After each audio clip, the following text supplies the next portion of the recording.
Oke,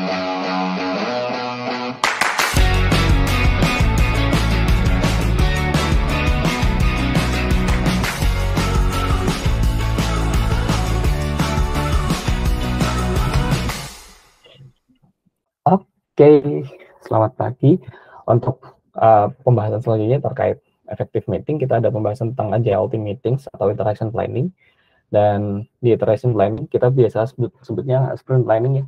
Di sprint planning kita bisa implementasi power juga, power yang kemarin kita bahas sebelumnya ya, yaitu purpose outcome, what's in it for them, engagement, role and responsibilities. Di sini yang kita bisa mulai di sprint planning untuk mengimplementasi power itu, yang pertama kita membuka dengan nge-describe dulu role di timnya seperti apa, siapa yang memimpin, siapa yang menjadi PIC untuk menjaga diskusi ini tetap on the track gitu. Misalnya kan ketika diskusi kita pembahasannya lempar sana lempar sini, jadi kita perlu ada PIC itu juga untuk tetap keep the discussion on the track gitu.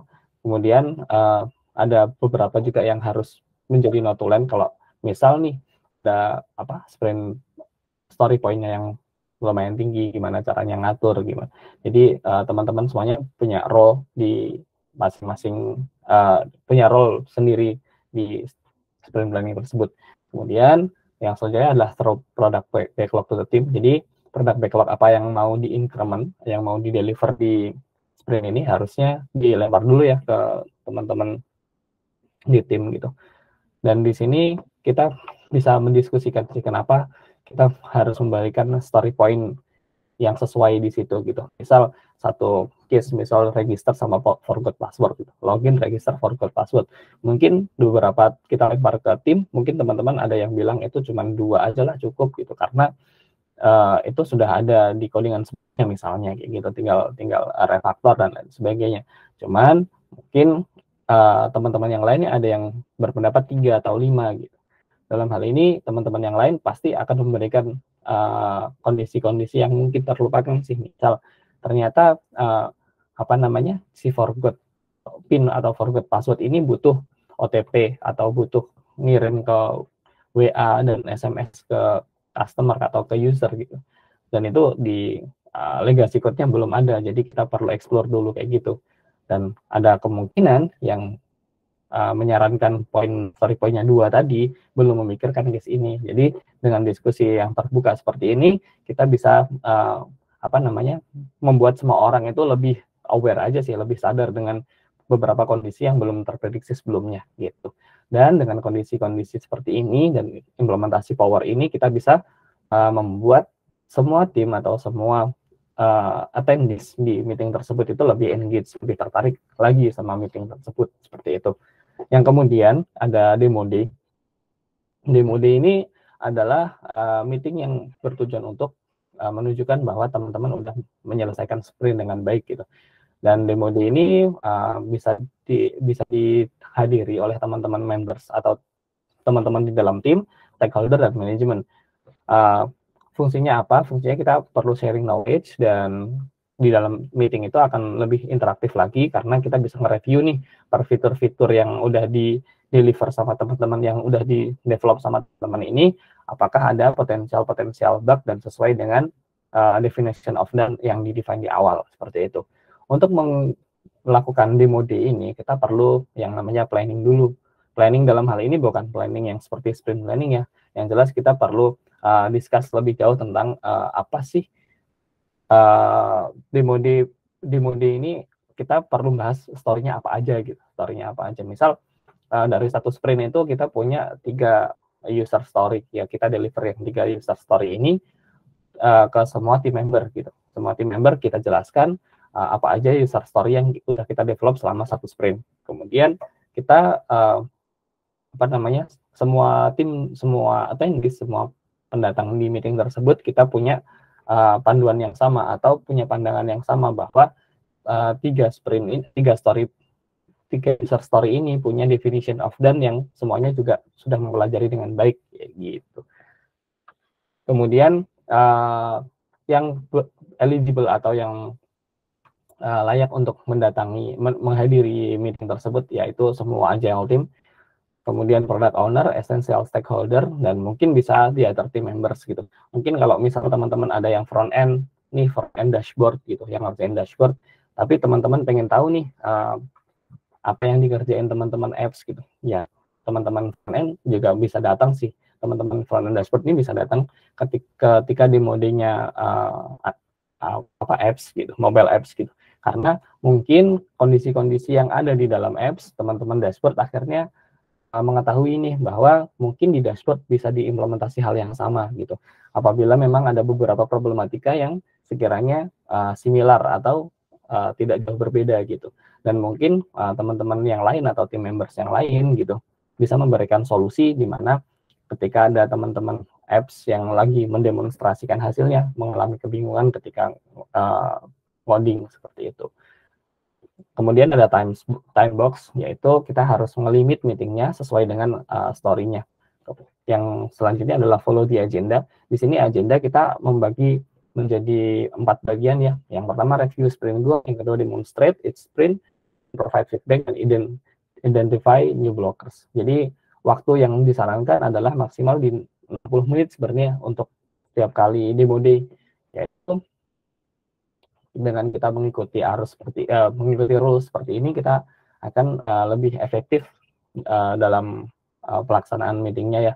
Jadi yang di awal manager atau product owner ya istilahnya kalau di kalau di Scrum memberikan sprint goal-nya dari beberapa user story tadi, menjelaskan apa aja yang mau di deliver itu sekitar 2 menit. Kemudian dari tim developer mendemonstrasikan setiap masing-masing user story itu selama 30 menit.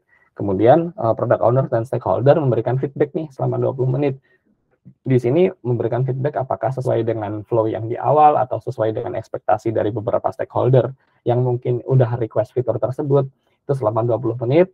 Dan kemudian yang terakhir dari overall team ada waktu 8 menit untuk identify new blockers atau potensial apa yang mungkin menjadi kendala di kemudian hari. Yang selanjutnya adalah ada meeting retrospektif. Meeting retrospektif ini idealnya harusnya itu ada 3 pertanyaan atau 3 problem yang harus kita solve, yaitu what went well during the sprint, apa aja hal yang mungkin bagus di dalam sprint gitu, atau hal-hal yang tetap harus dipertahankan gitu, dan what would we like to change, dan apa hal yang harus kita berubah di dalam satu sprint, dan apa yang bisa kita implement untuk dirubah gitu ke depannya. Kemudian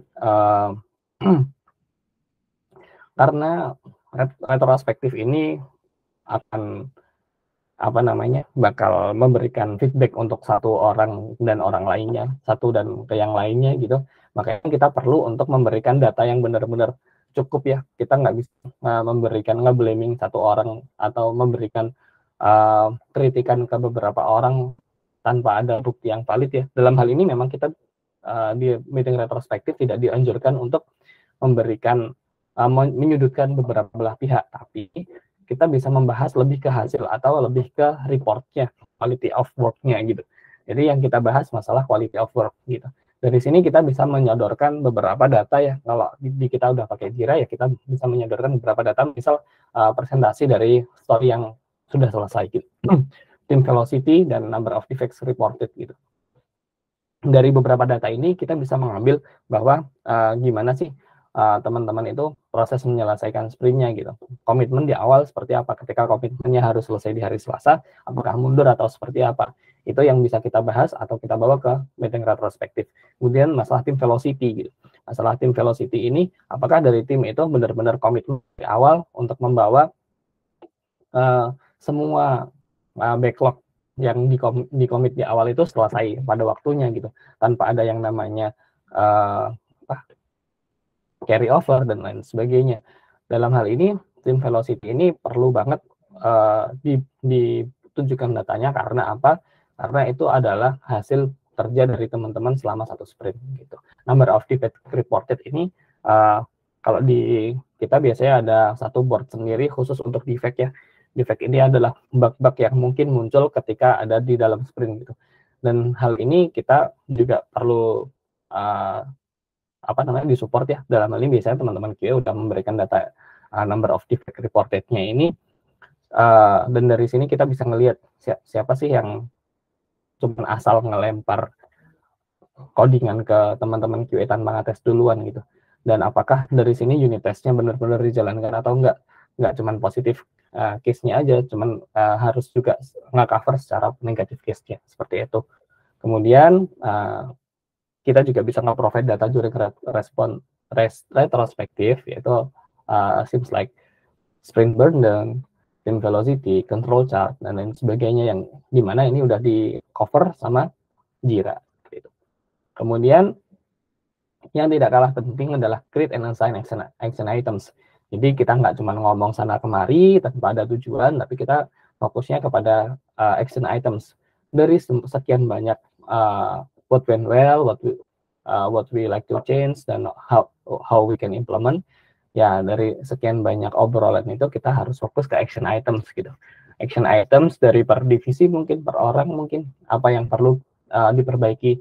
Tapi secara big picture-nya ya as a team ya. As a team, apa action item yang mau di-achieve gitu. Gimana caranya, misal kerjaan molor nih harusnya selesai dalam waktu 1 sprint, ternyata masih lebih gitu. Berarti kita harus komitmen bahwa ketika sprint planning kita benar-benar menghitung nih kemampuan atau kapasitas kita seberapa, biar ketika kita mendevelop suatu backlog, yaitu sesuai dengan kapasitas kita gitu. Kemudian yang terakhir, nggak kalah pentingnya, action item before the next retrospective. Jadi action item yang udah ditulis di retrospektif sekarang itu nggak cuma jadi oret-oretan belaka, tapi bisa jadi bahan untuk next retrospektif. Apakah nih beberapa action item ini teman-teman udah komitmen to change atau komitmen to implement new things di situ, atau mulai mempertahankan hal-hal yang baik di situ. Dari situ kita bisa memberikan efek yang baik nih dari retrospektif yang nggak cuma oret-oretan belaka, seperti itu. Kemudian ada yang selanjutnya adalah one-on-one walks. Jadi gimana caranya kita membuat meeting one-on-one itu berjalan dengan baik. Yang pertama, masalahnya one-on-one itu untuk memberikan membangun hubungan yang baik dengan direct reports kita. Kemudian efektif one-on-one itu sebenarnya disarankan selama 30 menit ya. Dan ini termasuk diskusi tentang pekerjaan dan kehidupan. Gitu. Topik yang dibahas selama one-on-one itu yang pertama masalah current happiness with work. Gimana teman-teman selama bekerja itu lagi happy-happy aja nggak nih? Atau ada masalah dalam pekerjaannya? Kemudian masalah work challenges dari teman-teman ini sebenarnya masalah pekerjaannya masih perlu ditingkatkan lagi nggak sih secara kompetensinya mungkin, atau dari teman-teman ada masih pengen explore lebih jauh di sebelah mana gitu. Jadi kita bisa set challenge di situ, kemudian kita juga bisa bertanya kepada teman-teman tersebut sebenarnya karir yang pengen dicapai itu yang seperti apa sih di masa depan gitu. Misal yang level associate pengen naik ke junior, pengen naik ke medior, sebenarnya target utama dia apa gitu. Dan target utama dia misal naik grade atau naik level, ya kita bisa bantu untuk memberikan arahan nih yang perlu di-achieve untuk naik grade atau naik level tuh apa-apa aja mungkin, dan kekurangannya apa aja. Jadi dari area of improvement atau kekurangan-kekurangan itu kita bisa memberikan feedback yang baik sehingga teman-teman yang kita one-on-one itu bisa berkontribusi lebih dan bisa achieve dari ekspektasinya, seperti itu. Kemudian pembagian agendanya, karena selama 30 menit itu kita bagi menjadi 2 ya. Selama 20 menit untuk direct report-nya dan 10 menit untuk managers-nya. Untuk direct report yang tadi ya, yang kita bahas, yang di atas itu masalah current happiness, work challenges, future career goals, dan lain sebagainya. Untuk yang 10 menit terakhir, ini kita bisa membahas tentang company news, new inisiatif, dan lain sebagainya. Mungkin teknologi terbarukan atau hal-hal apa yang mungkin terjadi di dalam tim yang sekarang harus segera di-solve, dan lain sebagainya. Seperti itu.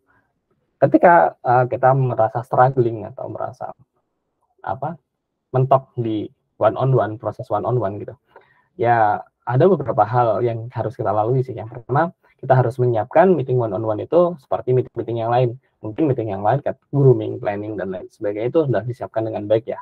One-on-one meeting juga harus disiapkan dengan baik juga biar pelaksanaannya nggak struggling gitu. Yang selanjutnya adalah spend at least 5 minutes beforehand reviewing your notes from the previous meeting. Jadi kita siapkan 5 menit sebelumnya untuk nge-review notes dulu nih sebelum kita mulai. Jadi biasanya kita ketika one-on-one kan ada notes hari ini dan meeting-meeting sebelumnya, kita review dulu nih dari meeting-meeting tersebut apa sih yang mau kita bahas untuk one-on-one hari ini gitu. Kemudian apakah ada capaian-capaian yang mulai luar biasa dari teman-teman gitu, yang capaian-capaian sebelumnya atau challenge-challenge sebelumnya yang udah di-solve dengan baik gitu. Dan yang selanjutnya kita nggak boleh sih ketika meeting one-on-one itu kita tanya gitu, gimana, aman? Gitu. Kayak biasanya kan orang-orang gimana aman? Gitu.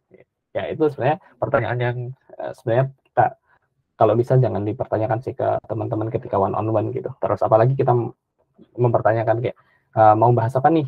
Gitu. Padahal kan sebenarnya one-on-one meeting ini kita udah dipersiapkan ya sebelumnya gitu. Tapi memang kalau memang ada yang mau dibahas dari direct reportnya itu nggak masalah. Tapi yang jelas kita udah sediakan dulu nih bahan-bahan apa aja yang mau kita bahas selama meeting one-on-one. Tapi kalau ada yang mau dibahas dari direct reportnya ya why not. Gitu. Tapi nggak kita dulu yang mempertanyakan tanpa menyediakan bahan-bahan terlebih dahulu seperti itu. Kemudian have a set of question that you can draw on conversation seems stalled. Jadi kita bisa memberikan beberapa pertanyaan gimana caranya lemparan-lemparan pertanyaan kita itu tidak menjadikan percakapan kita itu kayak terputus gitu, tetap continue gitu. Jadi pertanyaan-pertanyaannya kayak chaining question gitu. Habis nanya ini dan tuntut gitu. Seperti kayak what's thing that I can do to support you better as your manager gitu. Apa yang bisa aku bantu nih kalau sebagai manajermu untuk pekerjaanmu yang lebih baik gitu. Misal kalau dia memang butuh saya pengen ke mobile nih mas, pengen belajar mobile. Ya udah nggak apa-apa. Mungkin next sprint ya kita bantu untuk satu user story khusus untuk Spike di mobile gitu. Kalau mungkin yang backend saya pengen belajar event-driven mas, ya mungkin kita masukin dikit-dikit untuk Spike ke Kafka, mungkin ke Spike ke SQS dan lain sebagainya. Mungkin kita mulai beri akses yang sebelumnya yang bersangkutan belum dapat gitu. Dan kita bisa bantu gimana caranya dia udah mulai masuk ke situ. Gitu. Dan beberapa pertanyaan yang di atas itu akan membuat kita lebih improve secara komunikasi dan hubungan dengan tim. Seperti itu. Terima kasih. Oke.